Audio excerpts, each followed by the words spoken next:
In this video, I'll help you get started on the Chapter 5 payroll accounting homework, which tests you on the concepts of calculating the federal withholdings with the help of the wage bracket and percentage method tables.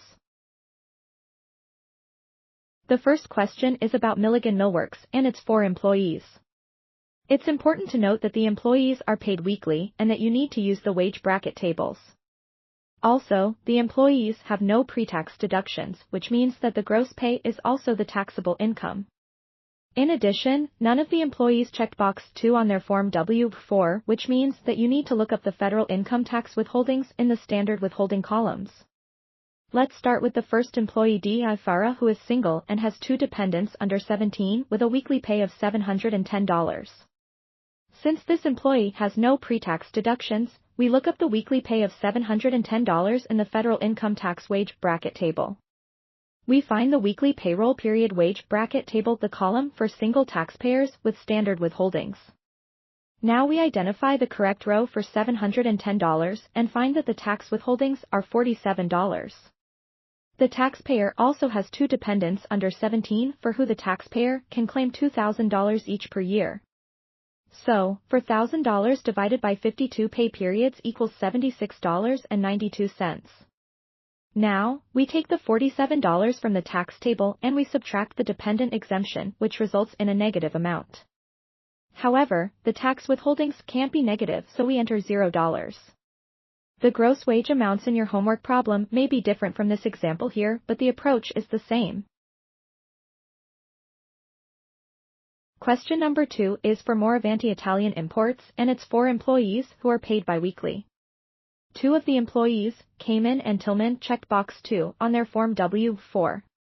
You are tasked with completing Step 2 of the Multiple Jobs worksheet and to use the wage bracket tables. It is important to remember that the Multiple Jobs worksheet is only applicable for the spouse with the higher paying job. So, in our case, only employee Tillman earns more than their spouse and, therefore, we only need to complete the Multiple Jobs worksheet for this employee to find the additional income tax. Let's start though by looking at the first 2 employees, Tarabi and Beninati. Be sure to calculate the biweekly payroll and look up the federal income tax in the wage bracket table and choose the standard withholding for single taxpayers. Beninati also has 1 other dependent, which is equal to an annual exemption of $500. Now, for Cayman and Tillman, calculate the biweekly pay and look up the federal income tax in the wage bracket table for married filing joint taxpayers in the box 2 column. Don't forget to subtract the exemptions from the tax you found in the tax table. I'll get you started with Tillman's calculation, but again, pay attention to the numbers in your homework exercise. It may be a different amount. So, we first calculate Tillman's biweekly salary by dividing the annual salary by 26, which equals $1,355.77. We then look up the tax in the wage bracket table for the biweekly time period and in the married filing joint column with box 2 withholdings. We find the correct row, which indicates withholdings of $87.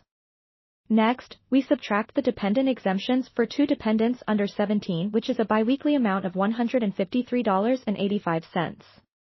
The interim tax can't be negative after subtracting the dependent exemption amount from $87 and we enter $0 instead. Now, we look at page 4 of the Form W-4 and find the married filing joint section and the intersection between the spouse with the higher wage and the spouse with the lower wage. For Tillman and their spouse, it's the annual amount of $3,140. We divide it by 26 and find the biweekly additional tax amount of $120.77, which is our final tax amount. Question number 3 is about Country Pet Industries and its 4 employees with pay schedules that vary based on job classification.